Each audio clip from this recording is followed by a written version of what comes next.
High বন্ধুরা, good morning. আজকে আমি বানাবো একটু এই যে সজনে ডাঁটা, এই আলু আর পেঁয়াজ আর এই হলো পোস্ত। এতে শুধু পোস্ত আছে, আর কিছু নেই। কাঁচা লঙ্কা আর পোস্ত দিয়ে বেটে রেখেছি। এটা আজকে বানাবো। চলো শুরু করি।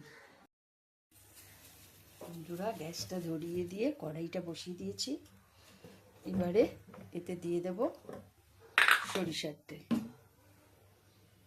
সবাই জানি রান্নাটা কম বেশি, তবুও আমি যেরকম করে বানাই সেটা আমি দেখাবো।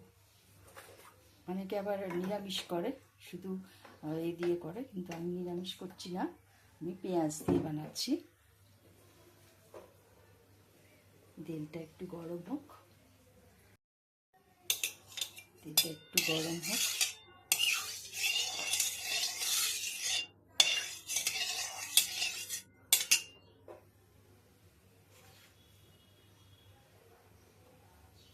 বন্ধুরা, তেলটা গরম হয়ে গেছে। এবার দিয়ে দিলাম কালো জিরে, বেশ খানিকটা কালো জিরে দিলাম। আমাদের বাড়িতে না সবার খুব ফেভারিট এটা, সবাই ভালোবাসে এটা খেতে।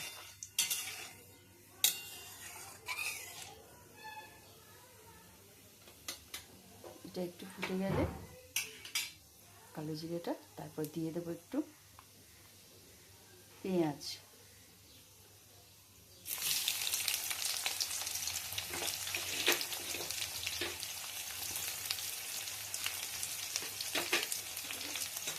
পেঁয়াজটা দিয়ে একটু নেড়ে নিই।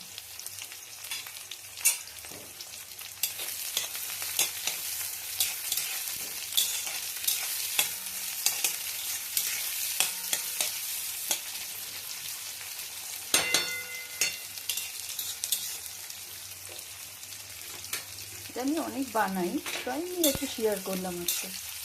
সবাই জানে বানাতে। অনেকে আবার পোস্তর মধ্যে অনেক কিছু দেয়, কেউ দেয় মানে কাজু, কেউ দেয় আবার তিল, সাদা তিল, কেউ আবার দেয় চালমগজ। আমি ওসব কিছু দেবো না, শুধু পোস্ত দিয়েই করবো। পোস্ত আর কাঁচা লঙ্কা বেটে রেখেছি, ওইটা দিয়েই বানাবো। মানে খুব বেশি এটা ভাজা ভাজা করবো না পেঁয়াজটা। খুব বেশি ভাজা ভাজা করলে না ভালো লাগে না খেতে। যেমন আলু, সজনে ডাঁটা কোনোটাই খুব বেশি ভাজা করবো না, জাস্ট একটু নেড়ে নেব কিছুক্ষণ। আমি আবার পোস্ততে একটু হলুদ দিই। অনেকে পোস্ত সাদা করে, আমি আবার একটু পোস্ততে হলুদ দিই। ওই জন্য একটু দেখাচ্ছি, কারণ আমি তো অন্যরকম করে করি।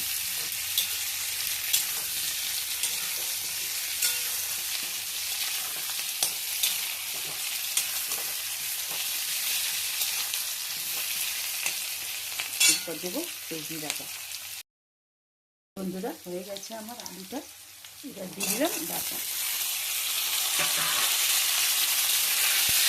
আলু দিয়েছি, এবার ডাঁটা দিয়ে দিলাম।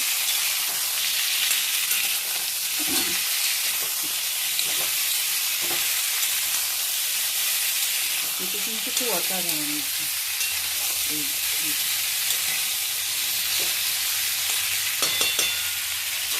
এবার দিয়ে দেবো হলুদ। এটা আমি বললাম না, আমি একটু হলুদ দিই। এটা তো সাদা সাদা পোস্ত করে, আমার বাড়িতে সাদা পোস্ত কেউ খায় না, ভালো লাগে না।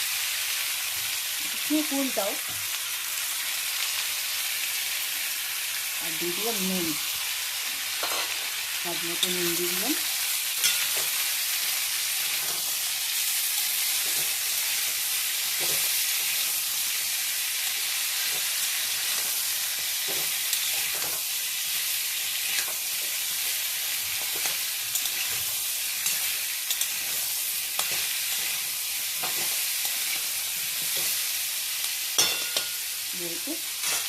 দিয়ে দেবো এবার দিয়ে দিই পোস্ত।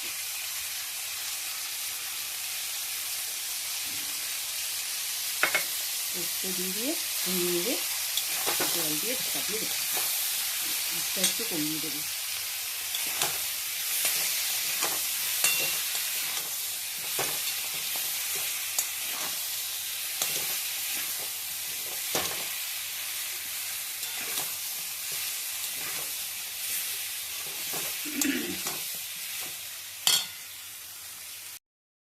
এবার দিয়ে দেবো একটুখানি সামান্য চিনি, ব্যালেন্সটা করার জন্য দেবো।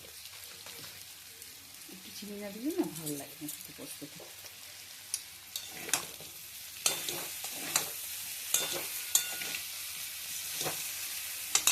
আর দিয়ে দেবো পোস্তটা যে বেটেছিলাম সে বাটি ধোয়া জল,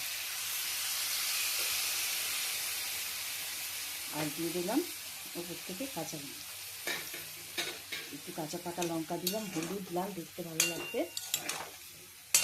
ব্যাস, এবার এটাকে ঢাকা দিয়ে রাখবো, ভাপে ভাপে হয়ে যাবে। লাস্টে দেখাচ্ছি এরকম দেখতে হচ্ছে, এখনো হয়নি, একটু ভাপে ঢাকা দিয়ে রাখবো।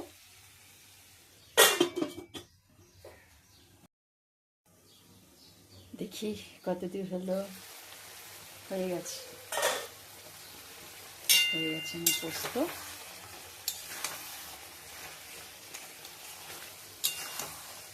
এবার একটু আলুটা কেটে দিই। হ্যাঁ, হয়ে গেছে,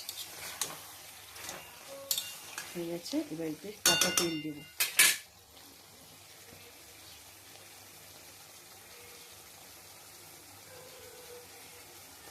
দিলাম কাঁচা তেল, একটু বেশি লাগবে কাঁচা তেলটা, ভালো লাগবে তাহলে। দিয়ে দিলাম কাঁচা তেল ছড়িয়ে। আমার পোস্ত রান্না।